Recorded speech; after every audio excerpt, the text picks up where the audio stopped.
Bu jozotrimiz eng og'iri 80 santimetrlik qoziqqa o'tkazishgan.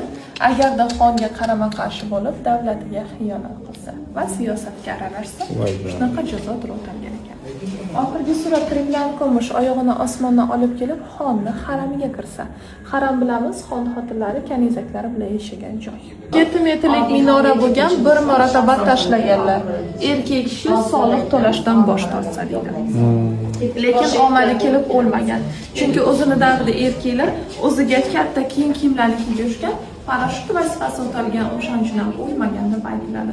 O'lmasa, yana yashab ketishi mumkin bo'lgan ekan. Toshbo'ron qilib o'ldirishgan bu sevgi qismati. Agarda qiz yigit ota-onasini norozi qilib to'ydan oldin qochib ketsa, yigit dorga osilib qizning belidan pastiga shu ko'milib qo'ygan.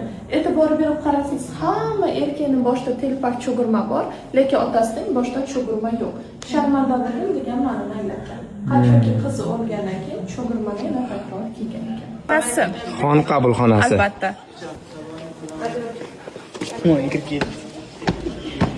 Keyin bitta tepaligimizga qaranglar mehmonlar. Oqshayx bobo tepaligi 30 metrda 33 ta zinapoyasi bor. Xon shu yerga chiqib shahar tomosha qilgan, tuzatgan. Xonasiz chiqarmadingiz, Xivani chapingizga tomosha qilasiz.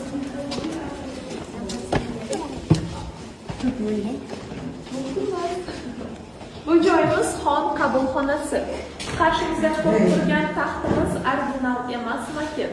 Chunki bizani 1873-yillarda Chor Asiyasi bosib bo'lgan paytlarda original taxtimizni olib ketishgan. Hozirgi paytda original taxt Moskvada, Оружейный palata muzeyida saqlanib kelyapti. Kumushdan yasalgan, tilla bo'lmagan. Chunki bilamiz, islom dinida kumush erkak kishi uchun halol, tilla bu ayol kishilar uchun. O'shaning uchun ham kumushdan yasalgan. Xuddi shunaqa holatda bizani original taxtimiz. Faqat bu yerda originallarsa patolog, qolgan hamma narsa restavratsiya bo'lgan mehmonlar. Shunday.